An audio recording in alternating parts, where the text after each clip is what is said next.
Buenos días, buenas tardes o buenas noches con todas las personas que están viendo este video. Yo soy Nelson Berrú y estamos en el 26 de diciembre, perdón, el 26 de diciembre, parte 3. Vamos a estudiar Apocalipsis capítulo 6, la apertura de los 7 sellos. Bueno, de los 6 porque solo se describen 6 aquí. Y obviamente pues el séptimo sello lo estudiaremos más adelantito. No muy adelante, de hecho, lo estudiamos en el capítulo 8 específicamente. Y bueno, una vez más agradecer a todas las personas que apoyan el Ministerio de Profecías Bíblicas. Muchas gracias de todo corazón, mis hermanos, por sus oraciones, sus colaboraciones. Muchas gracias por todo ello. Y bueno, sin más preámbulos, vamos a hacer una pequeña oración para comenzar el estudio de hoy. No hay mucho que decir, pues ya hemos estudiado bastante de la historia la historia de la que se va a contar.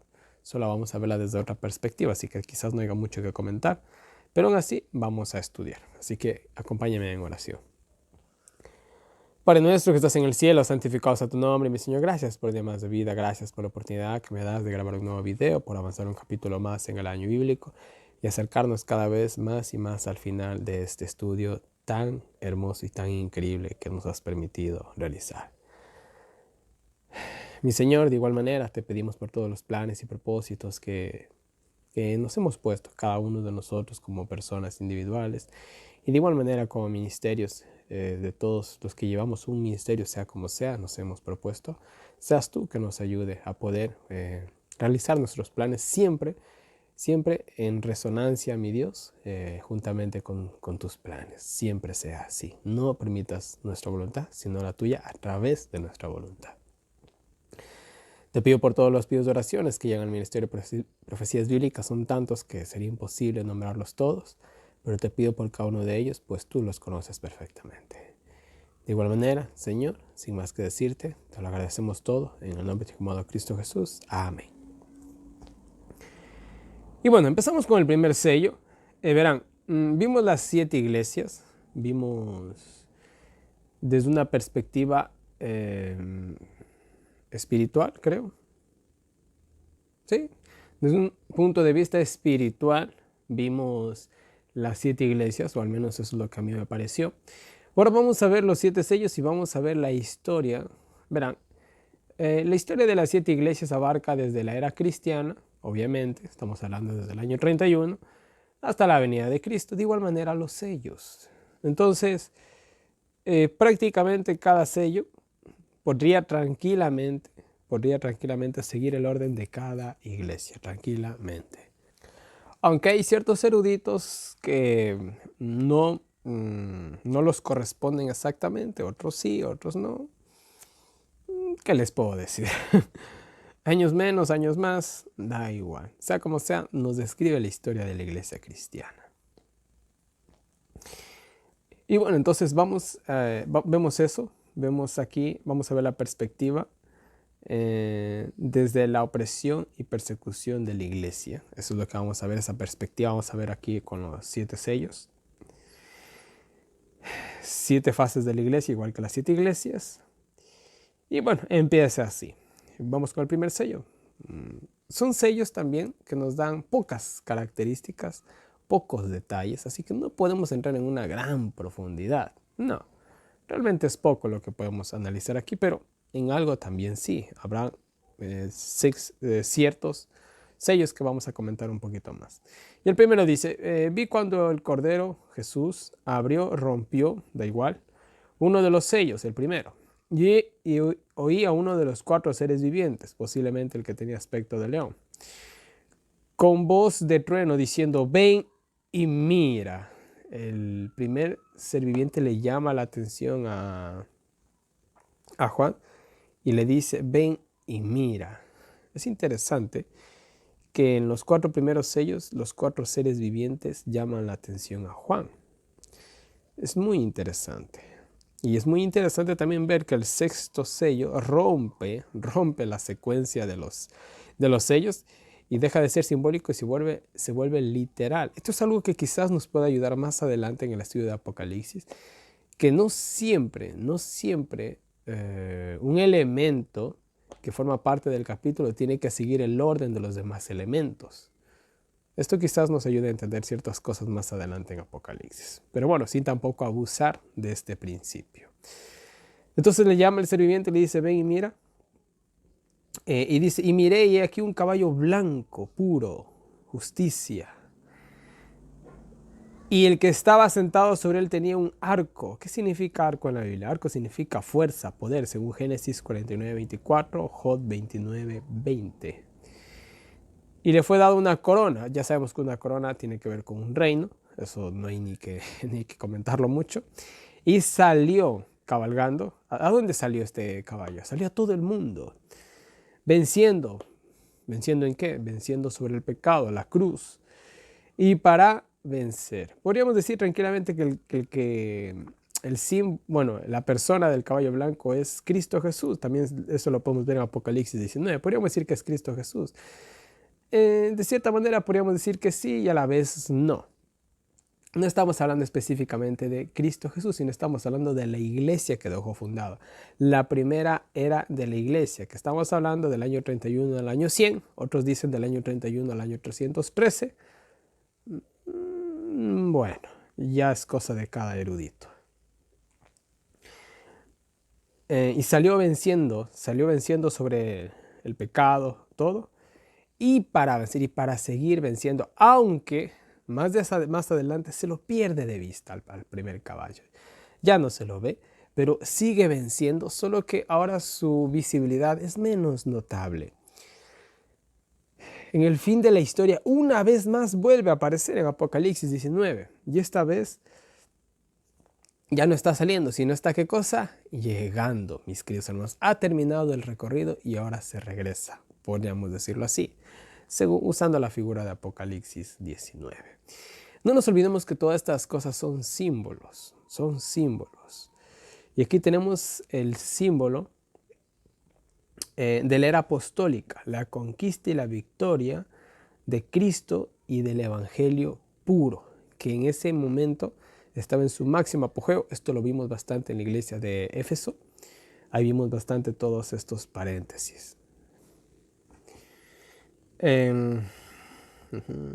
Muy bien, no hay más que decir con respecto al caballo blanco. Simplemente nos denota, vuelvo a repetir, la pureza del Evangelio en sus primeros años, en su primer siglo, o en sus primeros siglos, también podríamos decirlo así. En fin, muchos ponen al año 313 porque fue cuando vino Constantino, ya vimos toda esa historia. Y bueno, ya el Evangelio comenzó a corromperse. Muy bien, seguimos con el segundo sello. Muchos ponen a este sello del año 100 al año 313, otros le ponen del año 313 al año 538. Ustedes pueden anotar las dos fechas como lo he hecho yo, no hay ningún problema. Y dice, y cuando abrió el segundo sello, oí al segundo ser viviente, posiblemente el que tenía aspecto de toro, decir, ven y mira. Y salió otro caballo, bermejo, color rojo sangre. Esa sería la mejor traducción de esta palabra o interpretación. Y al que estaba sentado sobre él le fue dado poder de quitar la paz de la tierra. O sea, este caballo viene y quita la paz. ¿Cómo podríamos entender esto? Acordémonos de que el imperio romano se parecía, o se parece, más bien dicho, Estados Unidos se parecía o se parece mucho a lo que alguna vez fue el imperio romano. ¿Se acuerdan cuando estuvimos en los evangelios, hablamos de Augusto César, que algunos pensaban que era el Mesías, bla, bla, bla, etcétera, etcétera? Hermanos, Roma hizo algo que muy pocos gobiernos pudieron hacerlo, muy pocas naciones, muy pocos reinos llegaron a hacer, que fue traer una aparente paz al mundo. De una u otra manera había paz, de cierta manera, así como hoy en la actualidad hay paz. Sí, algo, ¿no? No es que tampoco digamos, hay una super paz de que... No, hay algo de paz. Yo el otro día hablaba con un policía que llegó a mi negocio y le dije, ¿qué tal? Le dije lo que es la cuarentena. Aquí dice, súper tranquilo, me dijo él. Aquí dice, ¿para qué decir no hay quejas? Dice, aquí todo fue tranquilo, la gente fue muy obediente, hicieron caso, dice. Y aquí, al menos, donde yo vivo, los contagios son ceros. Hubieron por ahí unos, se descartaron, no sé, pero incluso me dijo que estaban pensando en pasar a semáforo verde ya. Con el alcalde me estaba diciendo eso. Entonces, paz. Hay paz en este mundo, no en todas partes, obviamente. Quizás estoy hablando con una persona que está en ciertos lugares en los cuales estamos hablando, por ejemplo, de Medio Oriente. Oye, ahí el día que no se escucha una bomba o unos disparos, no es día.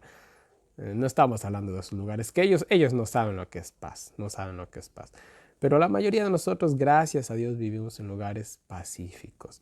Entonces, vivimos de cierta manera en paz. Así de igual manera, el Imperio Romano había por ahí sus revueltas, sus protestas, como dirigiéramos hoy en la actualidad.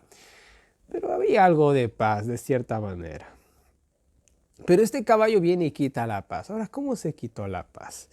En la era de este caballo comenzó a levantarse la persecución cristiana. Ahí podemos recordar la iglesia de Esmirna, no vamos a repetir todos los datos.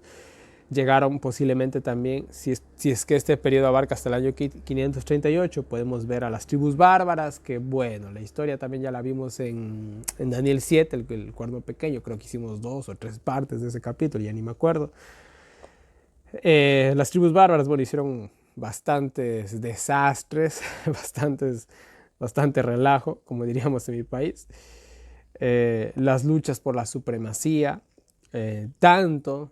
hablemos, bueno, estamos hablando desde el punto de vista político. Ahora, si hablamos de la iglesia, ¿qué pasa? Pues sí, comenzó a haber persecución, y ya más adelante dice, y que se maten unos a otros, y le fue dada una grande espada. Entonces comienza la cosa a entrar en conflicto. Ahora, si nosotros hablamos de nuestro presente, yo siempre me encanta traer la Biblia a nuestro presente, lo que estudiamos a nuestro presente. ¿Qué le está pasando al mundo? Yo he dicho hay paz, de cierta manera hay paz, pero ¿realmente hay paz? Yo digo hay paz porque yo vivo en un pueblo pequeño, un pueblo que tiene alrededor de, creo que tiene 15,000 o 17,000 habitantes, muy cerca del campo. Aquí, a pesar de que estuvimos en la cuarentena, nadie se murió de hambre. Había alimentos bastante porque vivimos cerca del campo y no faltaba el vecino que tiene su finca y que por ahí cultiva verdes, yucas. No faltó la verdad la comida. En ese sentido, fueron días de total ocio para algunos. Pero mis queridos hermanos, si hablamos de las ciudades, y verán, esto me voy a adelantar un poquito al estudio de Apocalipsis capítulo 16. ¿Ustedes creen que las copas de iras van a caer en todo el mundo o en ciertos lugares? Piensen un momento.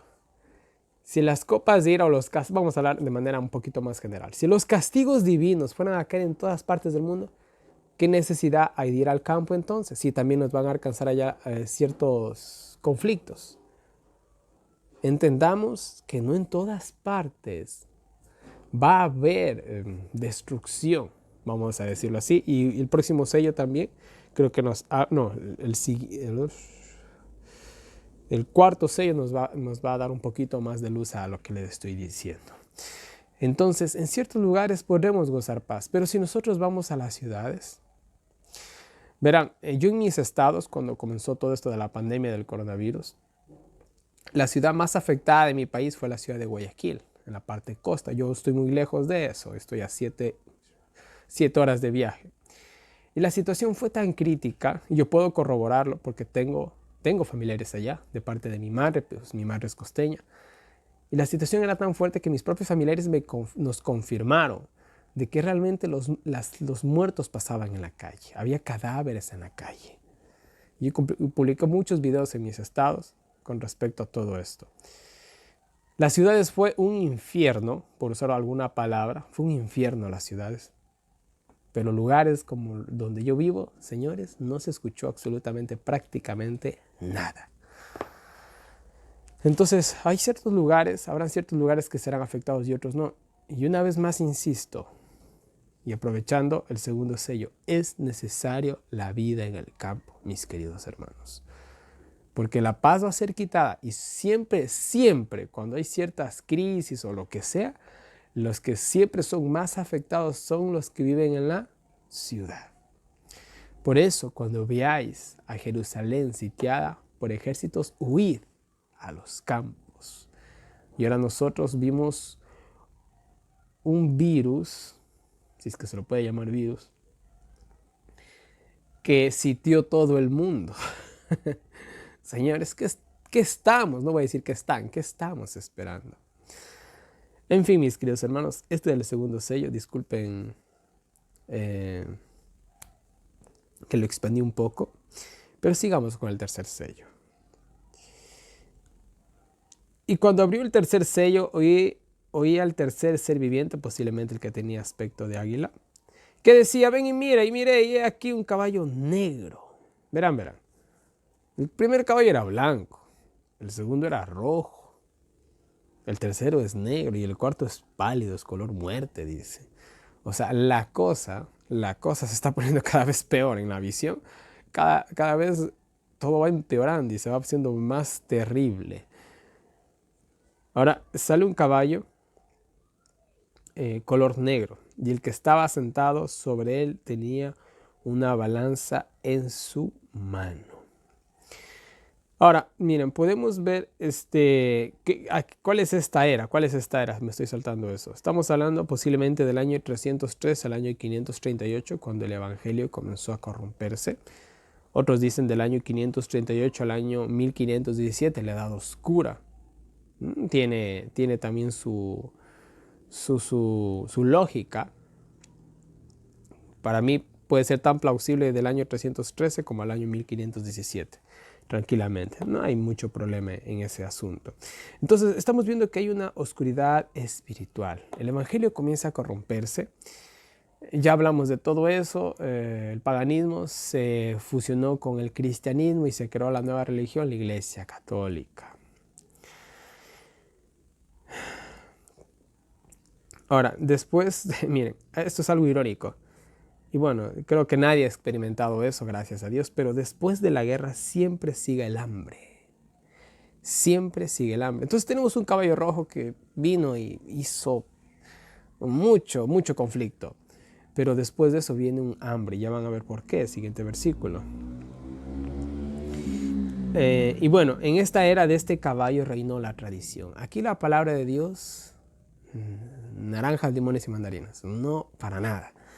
Para nada la palabra de Dios. Aquí lo que reinó fue la tradición, fueron los mandamientos de hombres y no los de Dios. Fue el hombre de pecado el que comenzó a reinar o reinó en esta era y no Dios. Versículo 6. Y oí una voz en medio de los cuatro seres vivientes que decía: una medida de trigo por un denario y 3 medidas de cebada por un denario, y no hagas daño al vino ni al aceite. Ahora miren, se da una orden, una medida. Se está negociando, escúchenme bien.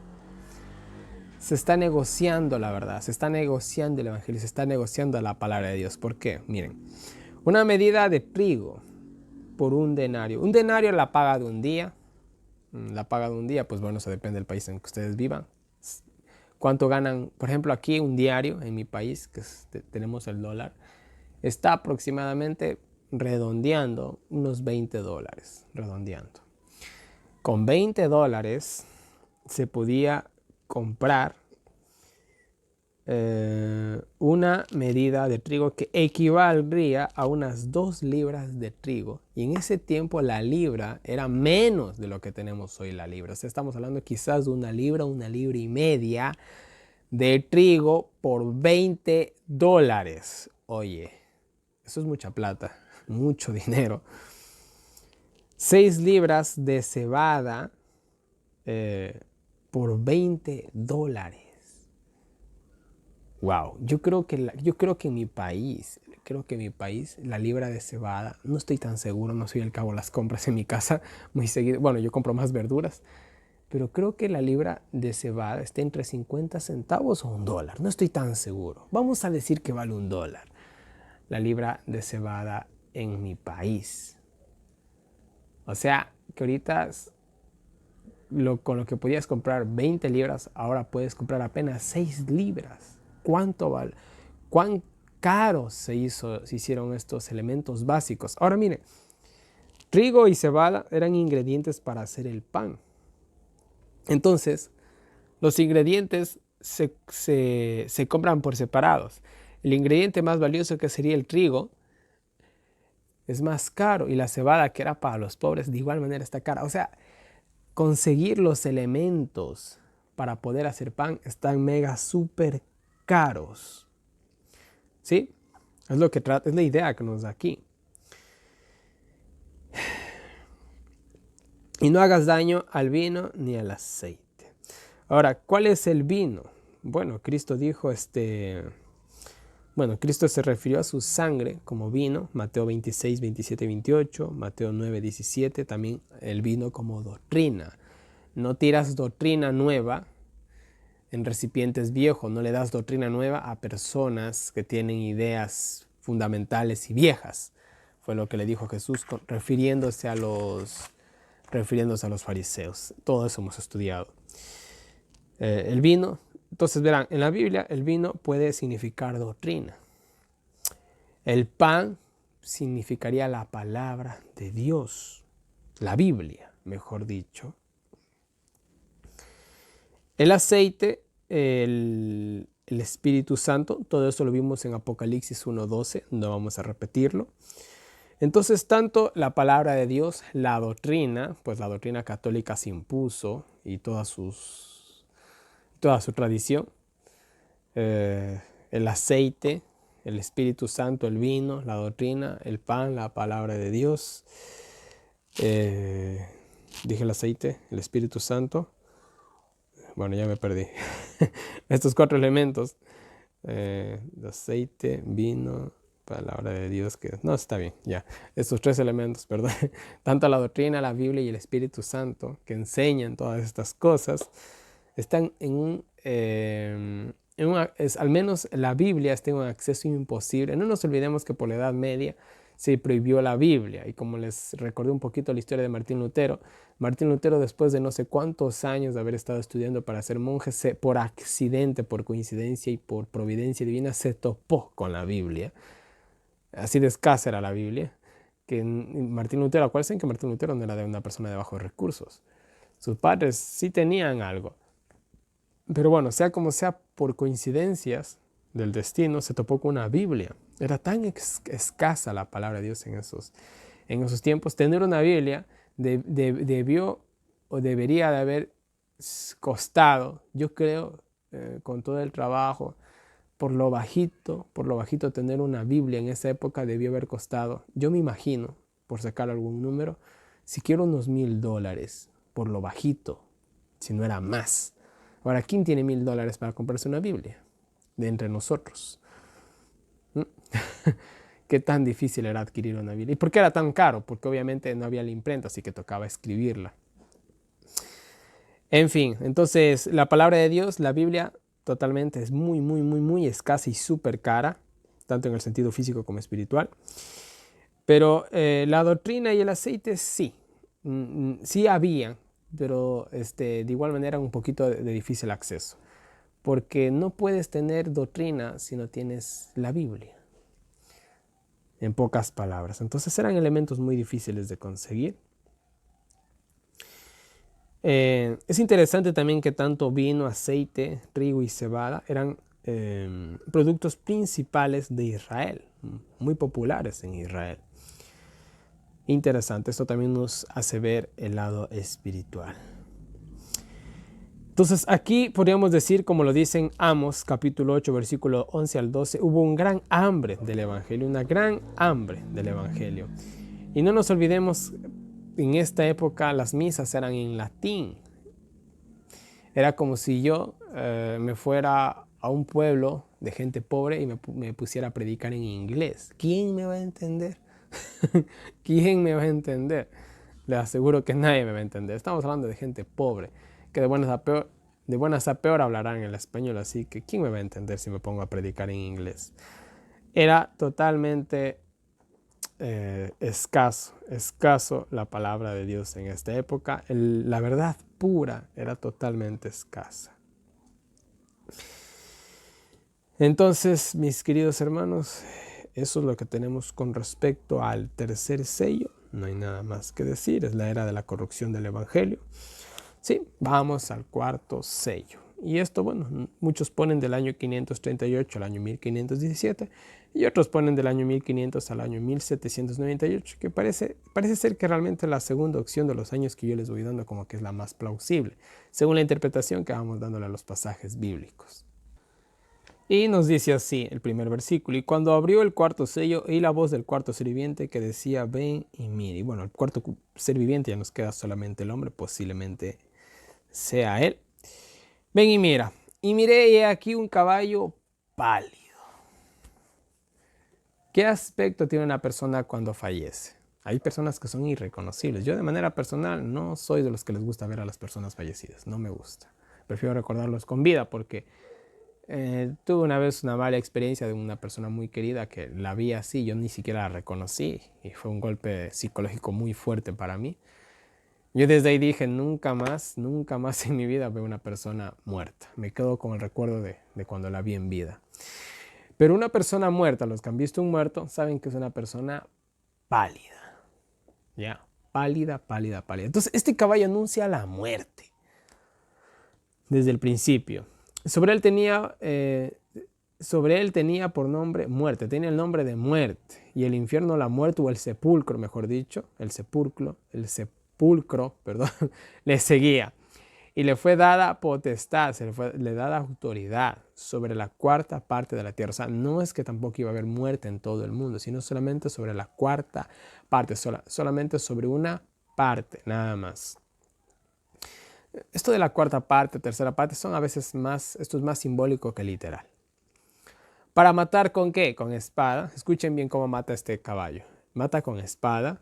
Miren, el caballo rojo quitaba la paz de la tierra y hacían que se maten los unos a los otros. Una matanza pero terrible.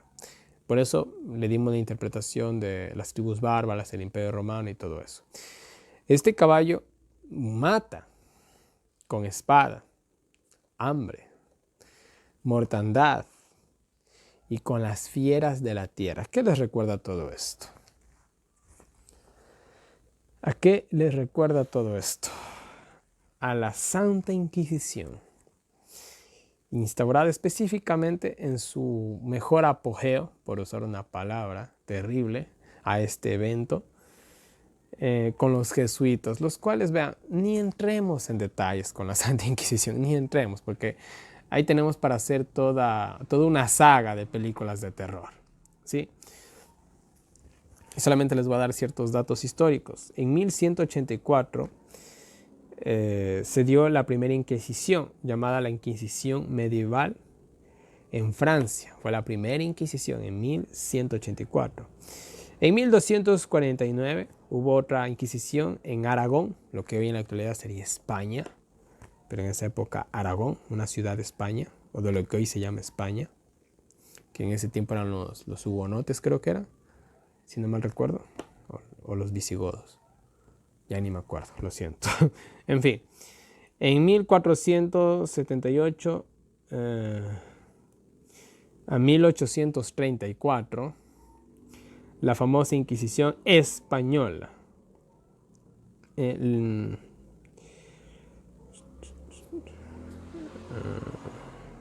Sí, la Inquisición española. Y parte de Sudamérica. Los suramericanos nunca olvidaremos eso. Los latinos nunca olvidaremos eso. Los españoles, la Santa Inquisición. El oro, por ejemplo, en Ecuador, el oro que se le robó a los indígenas, la explotación en las minas de diamantes de Bolivia. Pasemos de largo de todas esas cosas.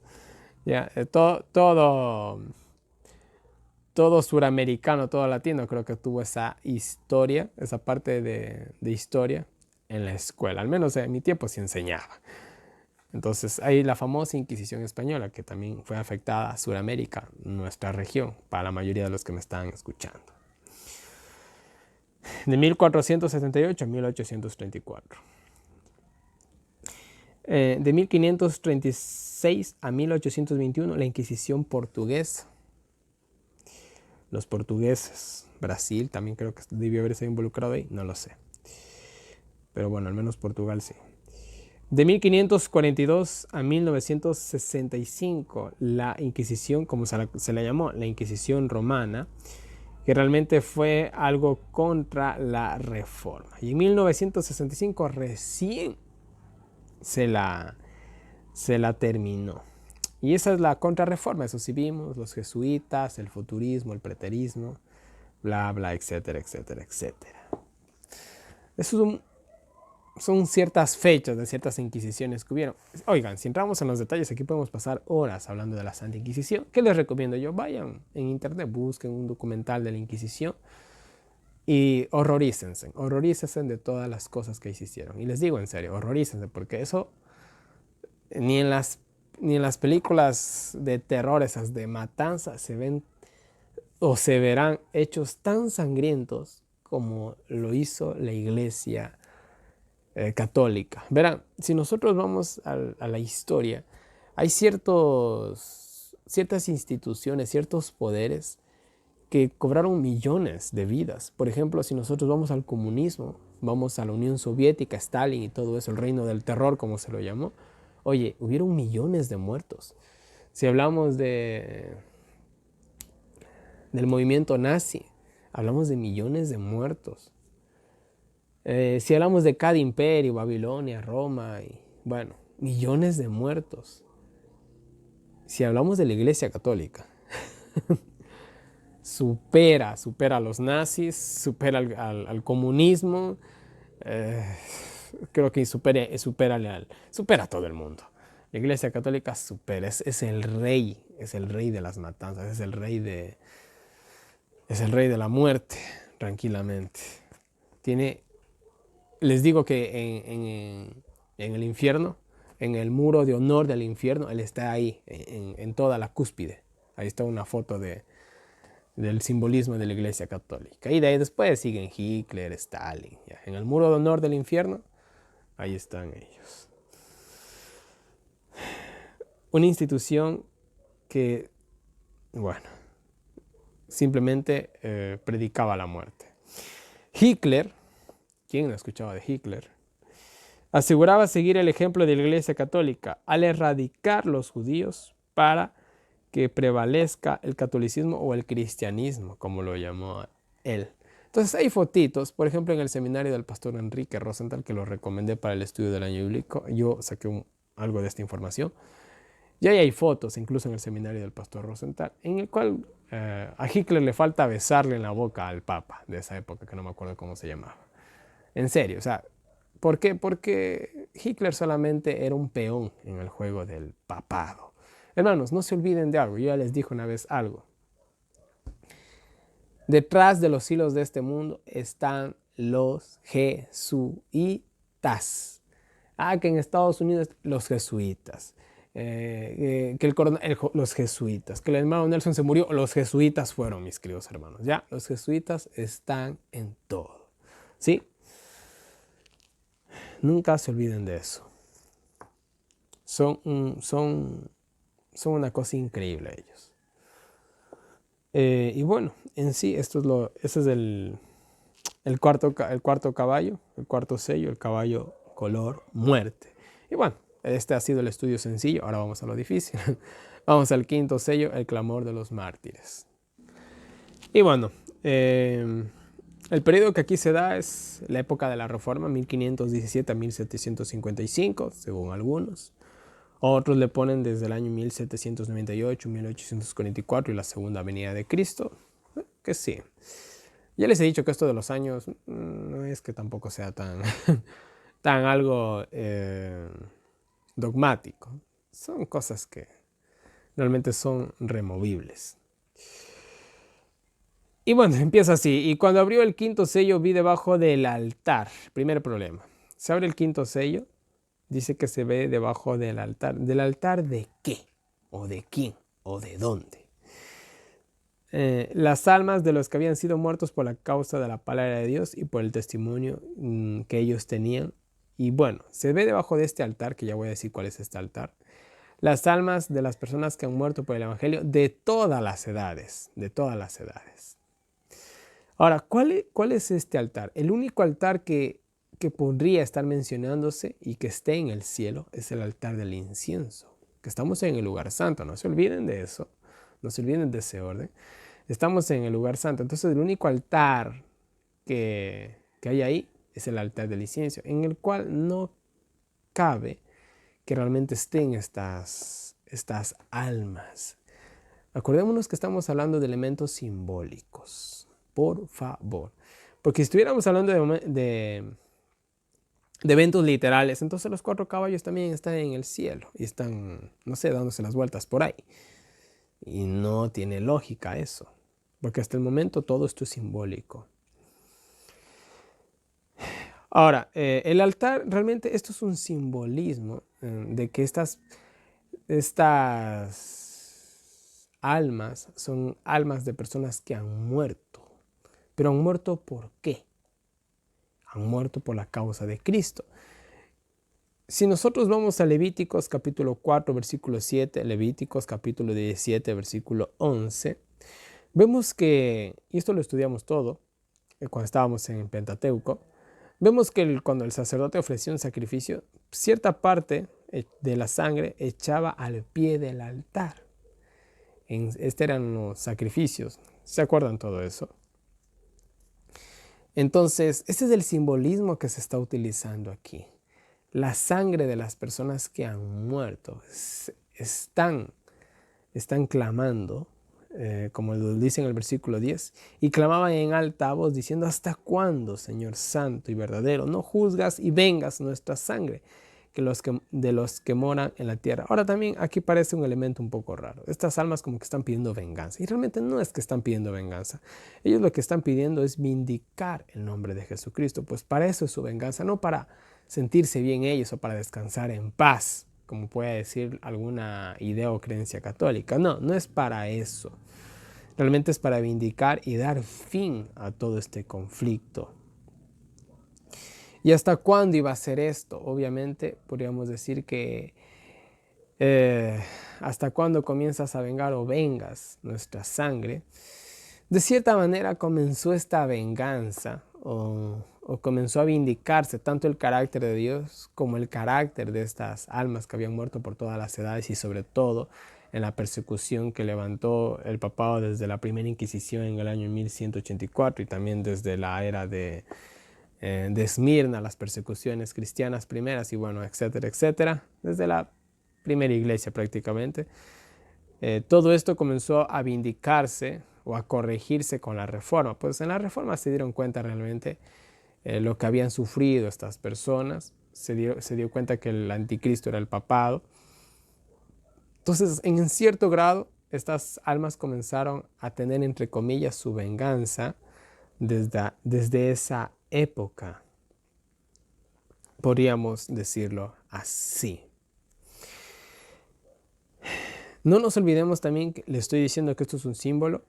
Entonces, podríamos decir que esto de que las almas salen debajo de un altar que por ahí se ve, esto realmente es una personificación. Esto es como cuando en Génesis capítulo 4, versículo 9, versículo 10, se habla de que la sangre de Abel clama desde la tierra. Realmente la sangre había cogido alguna forma humana y se había puesto a clamar a Dios.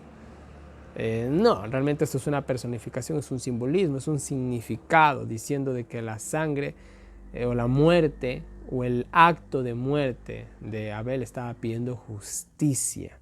De igual manera, el sacrificio, el acto del sacrificio de estos mártires de todas las edades estaban pidiendo justicia. Eso es realmente lo que significa. No se está hablando de que debajo del altar del incienso, el altar de sacrificio es imposible que esté allá, ya que el altar de sacrificio fue aquí en la tierra por medio de Cristo Jesús en la cruz. De eso ya hablamos. El abacro significaría la resurrección. Ya vimos todos los elementos.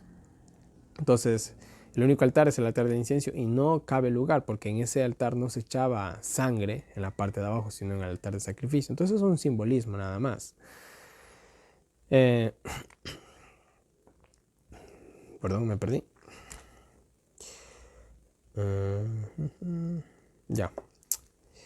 No juzgas y venga nuestra sangre de los que moran en la tierra. ¿Hasta cuándo comienzas a hacer justicia, Señor?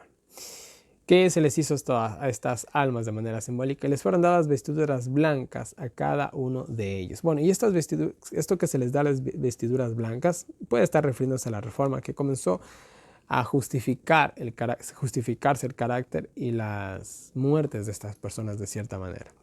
Y les fue dicho que reposasen todavía. Se les dio un pequeño consuelo, se les dio un poquito de justicia por medio de estas vestiduras blancas. Pues no se olviden que las vestiduras blancas siempre significan justicia, la justicia de Cristo. Entonces se les dio un poquito de justicia como para que se queden queditos.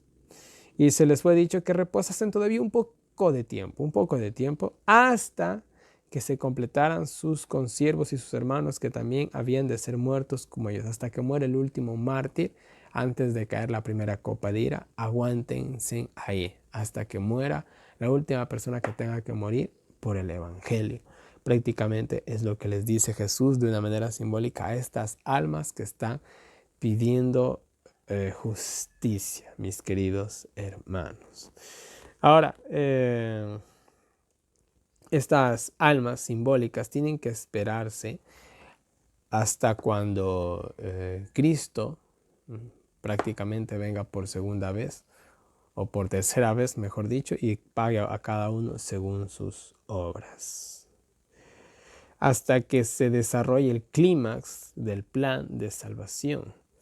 Hasta que entremos todos a la Nueva Jerusalén. Tienen que simplemente esperar de manera simbólica estas almas. Y como les dije, esto se aplica bastante lo que es a la historia de la Reforma. Y ahí fue pues cuando se desenmascaró al papado y comenzó a pedirse justicia por todas estas personas que habían muerto, pues difamados como herejes cuando realmente no lo habían sido. Más o menos esta es la explicación más plausible al quinto sello. Y para terminar, vamos al sexto sello. Y el sexto sello comienza así. Bueno, el sexto sello, la fecha en la cual se le puede poner al sexto sello. Bueno, es más o menos desde el evento del terremoto de Lisboa. Sí, estamos hablando desde el año 1755. Del año 1755 hasta la segunda venida de Cristo. Y empieza así el sexto sello.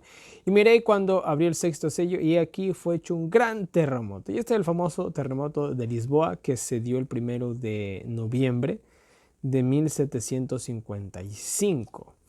Si hablamos de este terremoto hay mucho que decir, pero vamos a ser breves. Primero que nada fue un día, el famoso Día de Todos los Santos. Un día feriado, católico, una festividad católica, el Día de los Difuntos. Como es hoy en la actualidad, si no mal recuerdo. Bueno. Coincidencias de la vida, era un sábado. Interesante. Bueno, dice que el terremoto fue tan terrible que bueno, esto lo escribió un periodista español. Dice que el palacio real se hundió por completo. El tribunal de la Santa Inquisición de igual manera desapareció. El colegio de los jesuitas con todos los que vivían ahí también se fue hasta el fondo. El terremoto fue de una manera... verán, en la historia han habido terremotos grandes, pero este de manera particular tuvo un alcance increíble. Fue tan grande su alcance que se sintió en Europa, en África y en América. O sea, wow. Entonces, miren, el terremoto de Lisboa que se dio en el país de Portugal, que es parte de Europa, fue tanto la magnitud que se sintió en América. Y de Europa a América hay una distancia bastante considerable, pero hasta allá se sintió el terremoto. ¡Qué increíble! Y como vimos, estas fueron algunas de las más notables consecuencias. De ahí dicen que aproximadamente en este terremoto murieron aproximadamente, dicen, 90,000 personas. Otros dicen que apenas fueron 10,000. No lo sabemos, pero sea como sea, Fue un terremoto que de esta manera acabó la Inquisición papal 25 años antes de lo que estaba profetizado. 25 años antes de lo que estaba profetizado, dice que por este terremoto acabó la Inquisición papal. ¿Sabes? El temor como que les ganó a los pobres. También este terremoto fue seguido de un tsunami de olas de 15 metros de altura. O sea, vean, son cosas que se pierden en la historia, pero que ahí están. Cosas que hoy en la actualidad no recordamos nosotros. Pero fue un terremoto que finalizó, finalizó pues justamente la Inquisición. Y como estaba prometido, pues en Mateo 24-29, si no mal recuerdo, en lo cual pues si no fuera por causa de por causa de los escogidos, justamente este tiempo de angustia se iba a cortar, y bueno, fue como se cumplió. Y bueno, después de esto del gran terremoto de Lisboa, ¿qué más nos dice? Dice que el sol se puso negro como un saco de silicio, o sea, se puso negro, negro, negro. Y la luna se volvió como sangre. El 19 de mayo del año 1780 en Estados Unidos, tanto como en Inglaterra, el sol se puso totalmente oscuro. La luna de igual manera se puso oscuro, y dicen que la luna al aparecer, que más o menos apareció a eso de la medianoche, dice que era del color rojo, rojo sangre. Hay muchas descripciones con respecto a esos eventos. Lo pueden ver en el libro de Urias Smith, tomo 2. Hay mucho que decir, yo no lo voy a leer. Pero fue una angustia terrible. Dice que la oscuridad era tan terrible que no se podía. Una hoja en blanco como las que tengo aquí, a una distancia de más o menos lo que estoy yo, dice que no se la podía ver. Para que nos hagamos una idea. No podías ver lo que tenías enfrente de tu nariz, vamos a decirlo así, de una manera un poquito más popular. Fue una oscuridad. Ahora también algo interesante, todos estos eventos, el sol y la luna, que sucedieron en el mismo día, en el mismo lapso de 24 horas, no tuvieron explicación científica. No hay nada que pueda explicar por qué sucedió esto. Es como un eclipse. Es imposible que haya habido un eclipse por cómo estaba la luna en esos momentos. Es que no hay explicación. Hasta el día de hoy los científicos no saben qué realmente fue lo que sucedió en esos días. De una manera inexplicable, el sol se puso negro y la luna se puso color rojo. Ahora vamos a hablar de las lunas rojas, que muchas veces se han hecho noticias virales como señales de la venida de Cristo. Primero que nada, si hablamos de las lunas rojas, primero tendríamos que hablar de un día oscuro. Y hoy en la actualidad, y hace un par de años atrás, se hablaba mucho de ciertas lunas rojas que no fueron precedidas por un día oscuro, y de igual manera fueron eventos predichos. Vuelto, estos eventos no fueron predichos, fueron eventos sobrenaturales. Entonces, mis queridos hermanos, cuando hablemos de lunas rojas o hablemos de días oscuros, tienen que ser eventos que no han sido predichos, que sean eventos totalmente inexplicables, porque son eventos divinos. Esto es como la estrella que guió a los sabios de Oriente hasta Jesús. Hasta el día de hoy no se sabe astronómicamente qué sucedió para que esa estrella brillara tanto. Nosotros sabemos que era un grupo de ángeles. No tiene explicación astronómica, porque es algo, ¿qué cosa? Hecho por ángeles, al igual que estos eventos, obra de ángeles poderosos que cumplen las órdenes de Dios. Entonces, eso es algo para denotar en este pequeño estudio. Nada de que, es que va a haber una luna roja, Cristo viene. No, así se está prediciendo. Son eventos extraordinarios. Y como vemos, no fue en todo el mundo, fue en Estados Unidos y en Inglaterra donde se vio más este evento. De igual manera, como ya les dije, ciertos eventos proféticos no suceden en todo el globo, solamente en ciertas partes, mis queridos hermanos.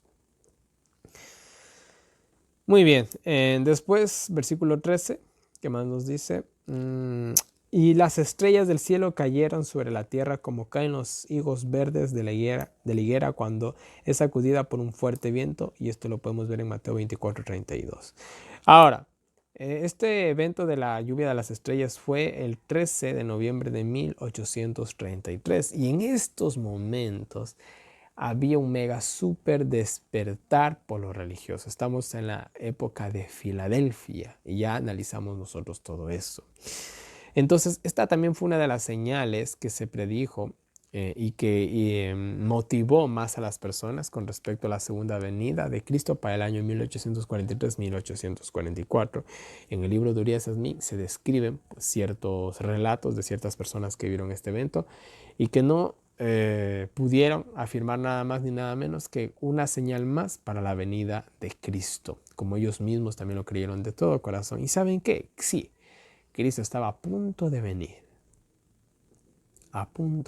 pero en 1888 pasó algo, es una historia un poco larga, pero la iglesia rechazó a Cristo de cierta manera en la justificación por la fe, y bueno, Cristo se ha tardado mucho hasta nuestro tiempo, hasta nuestro entonces, para poder venir. Si no, realmente estos eventos realmente hubieran precedido a la segunda venida de Cristo, pero como no es así, simplemente la venida de Cristo se aplazó. ¿Será que se van a volver a repetir? También es otra pregunta que queda en el aire. Posiblemente sí, posiblemente no. No lo sabemos en realidad. Nadie puede afirmar, nadie puede desmentirlo. Sabemos que ya se cumplieron, así que hay una gran probabilidad de que no. Pero oye, que pueden repetirse. Si algún momento se repiten, van a ser eventos impredecibles. Nadie, ni no lo van a ver en las noticias. No va a decir, bueno, el 14 del no sé cuantito va a haber una luna roja y va a haber un día oscuro. Nadie va a poder predecirlo. Si es que llegan a suceder, van a ser eventos inexplicables una vez más. Si es que se llegan a repetir. Después de esto, ¿qué sucede? Y el cielo se apartó como un pergamino. Esto es la segunda venida de Cristo. Que es enrollado y toda montaña y toda isla fue movida. Pasajes bíblicos que nos describen todo esto, podemos ver en Isaías 34:4, Isaías 24:19-20, Jeremías 4:24, Jeremías 3:23, etcétera, etcétera. Hay algunos pasajes bíblicos de la Biblia que afirman esto como un hecho también real y literal que va a preceder totalmente a la venida de Cristo. Y toda montaña y toda isla fue movida de su lugar. Va a haber un mega super terremoto, como ya lo vamos a ver en la séptima trompeta y en la séptima copa de ira. Ya vamos a hablar de eso. Y el séptimo sello también. Va a haber un mega super terremoto que va a mover las montañas. ¡Wow! No me imagino esa sacudida, en serio, Y los reyes de la tierra, los magistrados, los ricos, bueno, toda la gente poderosa que lidera este mundo, y todo siervo y todo libre, todo esclavo, se escondieron en las cuevas, los que no están preparados para la venida de Cristo, y entre las peñas de las montañas se esconden en esas grietas que por el terremoto se han hecho, se esconden ahí y dicen o gritan, podríamos decir también, a las montañas y a las peñas: caed sobre nosotros y escondednos del rostro de aquel que está sentado sobre el trono y de la ira del Cordero. Qué interesante la actitud de las personas en la segunda venida de Cristo, como que saben que el que está viniendo es Cristo, como que saben que han negado la verdad. Señores, para ese entonces todo el mundo va a saber de Cristo, todo el mundo va a saber cómo vino Cristo, pues por el testimonio del mensaje de los 3 ángeles que se va a impartir en todo el mundo en esa época, todo el mundo va a tener el claro conocimiento de la palabra de Dios, al menos en lo necesario, y van a saber al menos cómo es su venida, pues Satanás habrá venido y se habrá denunciado que eso es una venida falsa, y todo el mundo va a saber que Cristo va a tener que venir en las nubes de los cielos, y lo están viendo y saben que lo que habían escuchado es verdad. Porque el gran día de su ira ha llegado, ¿y quién podrá sostenerse en pie? ¿Quién? Es una pregunta que queda en el aire. Y bueno, ¿quién puede sostenerse en pie? ¿Se acuerdan de algunas personas que se mantuvieron en pie mientras todo el mundo se caía de rodillas? Podemos mencionar a Ananías, Misael y Azarías. Ellos estaban en pie. Podemos hablar de los 144,000 sellados que siguen automáticamente después del capítulo 6. Ellos también están en pie. ¿Quiénes van a poder estar en pie en la venida de Cristo? En este entonces solamente los 144,000 son los únicos que han quedado con vida. Solamente ellos van a poder estar en pie. Esa es la respuesta a la pregunta que hacen los impíos. ¿Quién va a poder sostenerse en pie? Los que estén a cuentas con Dios, los 144,000 sellados. Y nosotros oremos para ser parte de ese grupo que pueda recibir en pie a nuestro Señor Jesucristo. Y para terminar, les voy a leer una cita del Espíritu de Profecía con respecto al capítulo 6 y nos dice: cuando fue abierto el quinto sello, Juan el revelador vio en visión debajo del altar al conjunto de los que habían sido muertos por la palabra de Dios y por el testimonio de Jesucristo. Después de esto vinieron las escenas descritas en Apocalipsis 18, cuando los que son fieles y leales son llamados a salir de Babilonia. Interesante. Bueno, si nosotros hiciéramos todo un diagrama al orden correspondiente a cada evento del libro de Apocalipsis, viéramos la correlación que tienen todos estos, tanto las iglesias con los sellos como con los demás capítulos de la Biblia. Sería muy interesante poder algún día llegar a hacer realmente algo así. Creo que sí se podría. Y no nos olvidemos que vemos una perspectiva de una cosa. Con cada visión vemos otra perspectiva de principio a fin, de principio a fin, de principio a fin y de principio a fin. Así vamos viendo el libro de Apocalipsis y hemos visto aquí otra perspectiva que han sido los 7 sellos, que va justamente en relación con las 7 iglesias. Pero para poder completar la idea de los 7 sellos, nos hará falta el estudio del capítulo 7 y el versículo, y bueno, del capítulo 8 y el versículo 1 de Apocalipsis, lo cual lo estaremos haciendo en un próximo video. Y bueno, mis queridos hermanos, este ha sido el estudio del día de hoy. Espero que les haya gustado. Una vez más, en pantalla tienen toda mi información de contacto para todas las personas que me quieran escribir al WhatsApp, recibir los enlaces del año bíblico, los audios del año bíblico, preguntas, sugerencias, correcciones. Cualquier cosita, háganmelo llegar por ahí. De igual manera, tienen las diferentes maneras en las que me pueden colaborar. Muchas gracias. Y bueno, mis queridos hermanos, no les canso más. Que Dios nos bendiga a cada uno de nosotros, nos ayude a seguir adelante y nos vemos el día de mañana con un nuevo video.